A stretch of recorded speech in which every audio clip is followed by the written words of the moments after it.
Welcome to the deep dive.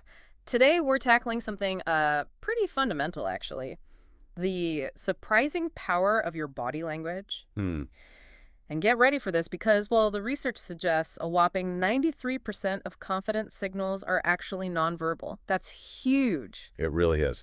So for this deep dive, think of your mission, if you will, as understanding how you can come across as more confident, in all sorts of situations. Right, like meetings, interviews, anywhere you want to make a good impression. Exactly. And the key we're focusing on today is unlocking those often hidden messages your body is sending out, sometimes without you even realizing it. Yeah, we're going to unpack that hidden language. And importantly, give you some actionable strategies. The goal is to help you align those nonverbal cues with your inner confidence. Right. So you project capability, even if maybe you're not feeling 100% confident on the inside at that exact moment. Makes sense. We've looked at some really compelling sources here, focusing on both the science behind it and the practical side of things, how body language actually plays out in professional interactions. So let's start with maybe the ways we unintentionally shoot ourselves in the foot. The silent confidence killers. Good place to start. Because it's a common frustration, isn't it? You know you're capable, you feel prepared. But somehow it doesn't land. People aren't seeing it. Precisely. There's often this disconnect our sources talk about. What you feel inside versus what others perceive based on, well, how you carry yourself. And there's this mind-body loop thing involved, right? Absolutely. It's fascinating. It's not just your feelings dictating your posture. It goes the other way, too. It's a feedback loop. So like if I slouch. Exactly. Slouching doesn't just look unconfident. The research suggests it can actually reinforce feelings of low self-worth, maybe even make you feel more tired. Your physical state is literally talking back to your brain. Wow. Okay, so what are some of these specific habits we should be aware of? The ones that are eroding that perceived confidence? Well, fidgeting is a big one. Clicking a pen, tapping your foot, playing with your hair, constantly shifting your weight. Guilty. Definitely the foot tap. Huh. Lots of us are. But see, well, for you, it might just be nervous energy. Others often read it as anxiety or impatience, or maybe even a lack of self-control. Yeah. It kind of suggests you're not fully comfortable or present. Okay. What else? Eye contact. Yes, huge. Avoiding eye contact, looking down a lot, eyes darting around, breaking contact really quickly. It can come across as shifty, maybe insecure. Whereas good eye contact builds trust. Right.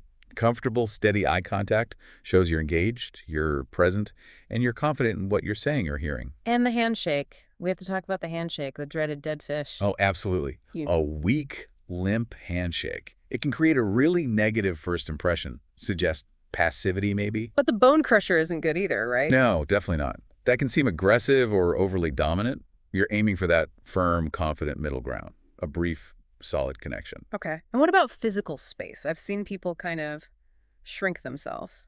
That's another key nonverbal cue. Minimizing your physical presence, pulling your arms and legs in, hunching over, always picking the seat on the edge. It often signals deference. It can lessen your perceived authority. It's like you're trying to take up less room in the world. Sort of, yeah. Confident people tend to comfortably occupy their space. It suggests presence, belonging. This is really making me think. And we also pick up on nervousness from other people too, don't we? Like subconsciously. We absolutely do. Huh? That's subconscious mimicry. You might walk into a room feeling fine, but if you start talking to someone who's clearly anxious, fidgeting, closed off, You start doing it too. you can. You might unconsciously start mirroring their nervous retics. And suddenly you're projecting uncertainty that wasn't even yours to begin with. It's like catching their nonverbal signals. A nonverbal contagion. Exactly. And all these little signals add up because our brains make super fast judgments. This is where Nalini Ambadi's research on thin slicing comes in. Thin slicing. That's judging people quickly based on limited information. Precisely. Her work showed we form impressions about competence, trustworthiness, warmth in just seconds, often before anyone's really spoken much. And those judgments lean heavily on these nonverbal cues. So that first impression, those first few seconds, are massively shaped by how we just stand there. Totally. Even small things. Slumped shoulders might read as disinterest, low energy, insecurity. Looking down constantly could be seen as dishonest or maybe overwhelmed. And we're interpreting this stuff all the time without really thinking about it. Right. It happens almost instantly, subconsciously. It massively shapes how people see your expertise, your intentions. It's almost a bit scary how much we're broadcasting. It can feel that way, but awareness is the first step, right? Mm-hmm. Recognizing these unconscious habits, these silent confidence killers, is key. Okay, so knowing these habits exist is one thing, but how does this actually cost us, like in real-world opportunities? This is where it gets really practical. Because yes, you could be the most qualified person, have the best ideas. But your body language acts like an invisible barrier. Exactly. Let's take a job interview. Candidate A, amazing resume, knows their stuff, but they're slumped, avoid eye contact, low energy. Okay. Candidate B, maybe slightly less qualified on paper, but they sit tall, firm handshake, good eye contact, seem engaged. Who gets the job? Well, even if candidate A gives better answers, that first impression, often formed in the first, say, 7 seconds, can heavily bias the interviewer towards candidate B. That perceived confidence is powerful. You can totally see that happening. What about networking? Those can be awkward. Definitely. Picture someone at an event, standing alone, arms crossed, offers that weak handshake. Yeah, looks closed off. Right. They might be brilliant, have amazing connections to offer, but they seem unapproachable. The specific combo crossed arms, weak handshake sends a strong negative signal. People might just walk past, missed connections. And team meetings, where good ideas get lost. Another classic example. Someone has a great insight, but they say it softly, maybe fidgeting, not holding themselves strongly. And their idea gets ignored. It can happen. It gets glossed over. Yeah. Then someone else says something similar, maybe less insightful, but with confident body language, strong voice, good posture, maybe some purposeful hand gestures. Like you see in TED Talks. Exactly. Those talks are often analyzed for this. Purposeful, open gestures really help engage people and convey confidence in the message. It makes a difference. It's not just business settings either, is it? Healthcare came up too. Yes, absolutely. Think about a doctor or nurse. If their body language is closed off, arms crossed while listening, looking at the chart more than the patient, avoiding eye contact. The patient might feel uncomfortable, less trusting. For sure. They might hold back important info or maybe feel less confident in the treatment plan. But open, engaged body language, that builds rapport, trust. It can actually impact the quality of care. Wow, the reach of this is pretty incredible. It is. And get this, a 2023 study actually found that positive body language can make you seem about 40% more competent and more likable. 40%, that's significant. Huge. So mismanaged body language really is this invisible barrier. It can hinder your career, your connections. And speaking of barriers, let's tackle a really common one. Crossed arms. Ah, yes, the arm cross. Sometimes it just feels comfortable, or like you're thinking. It totally can. Mm. Your intention might be completely neutral. Maybe you're a bit cold, or it's just a habit when you're concentrating. But the perception, that's often different, especially in many Western professional contexts. People see it as defensive, closed off. Yeah, that's the common interpretation. Defensiveness, disagreement, being closed off to ideas, sometimes even insecurity. It just kind of puts up a wall. It's interesting how our brains just jump to that conclusion. It is. And mirror neurons might be involved here too. Mirror neurons. Refresh my memory. Basically, when you see someone do something like cross their arms, Yeah. the same parts of your brain that you'd use to do that action can become active. So seeing crossed arms makes me feel guarded. It can subtly trigger that feeling Yeah. and maybe even make you unconsciously adopt a similar posture. It's not just a thought process. There's a kind of neurological echo. Can you give an example, like in a meeting? Sure, imagine a manager giving feedback. They genuinely want to hear the employee's perspective. But as the employee starts talking maybe about a concern, the manager unconsciously crosses their arms. Even though they say they're open. Right. The words say I'm listening, but the body language says I'm defensive.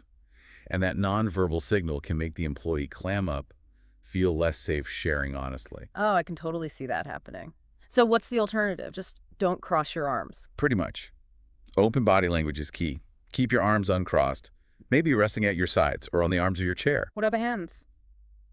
Sometimes making your palms visible when you gesture can amplify that feeling of openness. It generally signals approachability, honesty, trustworthiness.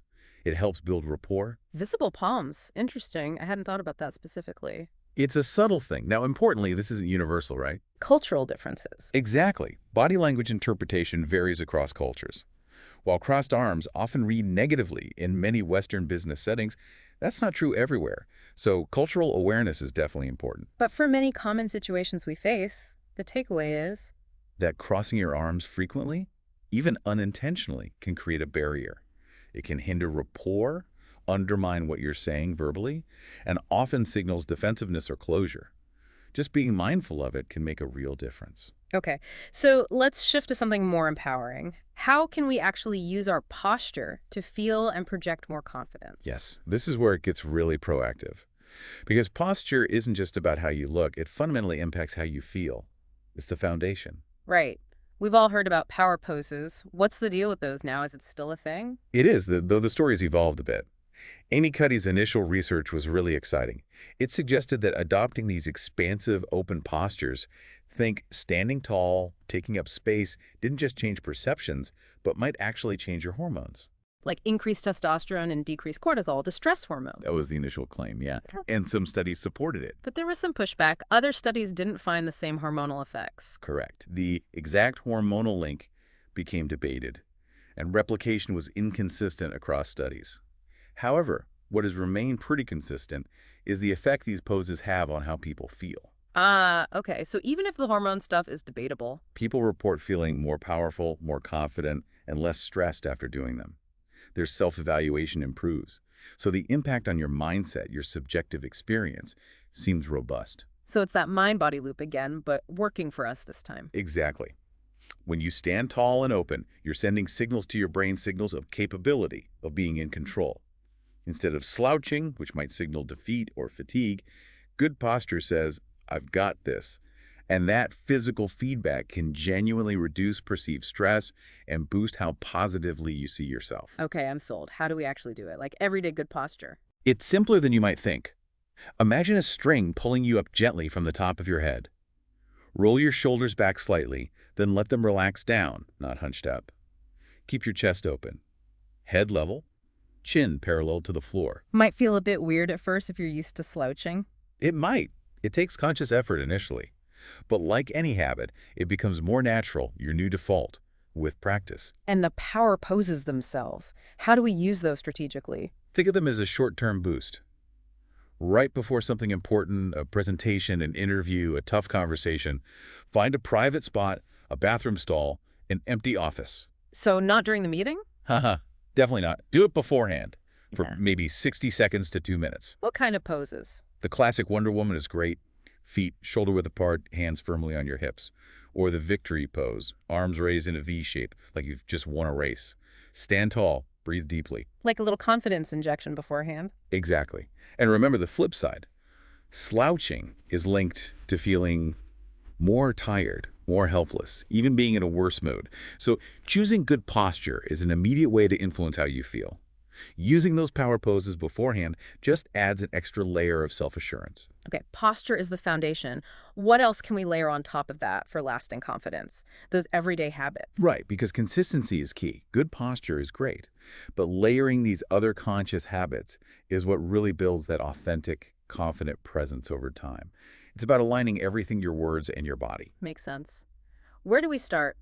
Eye contact again? Absolutely crucial. We talked about avoiding it, but the positive side is maintaining steady, comfortable eye contact. It signals you're present, attentive, sincere, builds that connection. What's the right amount? Don't want to stare people down. No, definitely not. Yeah. A good rule of thumb is maybe 50% of the time when you're speaking and around 70% when you're listening. It's okay to look away briefly, naturally, but keep returning your gaze. And online, in video calls. Look at the camera lens. That's the equivalent of looking the other person in the eye. It makes a huge difference in how connected you seem. Good tip. Okay, what about hands? What do we do with our hands? Use them purposefully. Yeah. Deliberate hand gestures that complement your message, add energy and conviction. Think fluid, controlled movements, maybe from the elbow or shoulder. Any specific types of gestures? Well, open gestures, palms visible, tend to convey openness, honesty. Showing the back of your hands can sometimes signal more authority, but the main thing is naturalness. Don't over-rehearse or make them too big and distracting. Let them flow with your words. Got it. Natural and purposeful. What about just how we exist in a space? Taking up space. Yeah, it ties back to posture. Confident people tend to occupy their space comfortably, not aggressively, but just appropriately. Avoid shrinking down. Stand tall, shoulders broad but relaxed.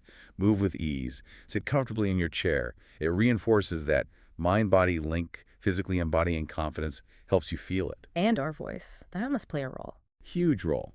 Speaking clearly, at a moderate pace, not rushing, not mumbling, conveys authority. Find a good volume, be easily heard, and, interestingly, research suggests slightly lower vocal tones are often perceived as more authoritative. Can we change our tone? You can work on resonance. A simple exercise is just humming gently. It can relax your vocal cords and help you find a more grounded tone. Oh, and don't forget nodding. Intentional nodding when listening shows you're engaged. Right. One more thing, mirroring. You mentioned we do it unconsciously. Can we use it consciously? It's tricky. That's the chameleon effect. Subtly adopting similar posture or gestures can build rapport, signal empathy, but the key word is subtle. If it's too obvious, it's weird. Exactly. It can feel fake or even mocking, so it's less about consciously imitating and more about being naturally attuned and responsive to the other person. Genuine connection is better than forced mirroring. So it really comes down to consistent practice of all these things. That's the core idea. It's about bridging that gap between acting confident and truly being confident. As you practice these habits, posture, eye contact, gestures, voice, use of space, they become more ingrained. They start to feel natural. And that's when you cultivate that authentic, lasting confidence. This has been incredibly insightful. So if we had to boil it down to one main takeaway, I think it's that consciously managing your body language is just this incredibly powerful tool you have at your disposal. It directly influences how others see you, yes, but maybe even more importantly, it influences how you feel about yourself. It's a pathway to boosting your own internal confidence. okay, so for everyone listening, what's one simple, actionable thing they can start doing, like, today? Just pick one thing, seriously, just one. Maybe it's focusing on standing a little taller throughout the day, or making a conscious effort to hold eye contact for just a second longer in conversations, or maybe noticing when you cross your arms and deliberately uncrossing them. Small steps. Exactly. Pick one small habit that resonated, practice it consistently, and just observe. Notice how it feels. Notice if others react differently. That feels very doable. And remember that true, deep confidence really comes from aligning your mind and your body.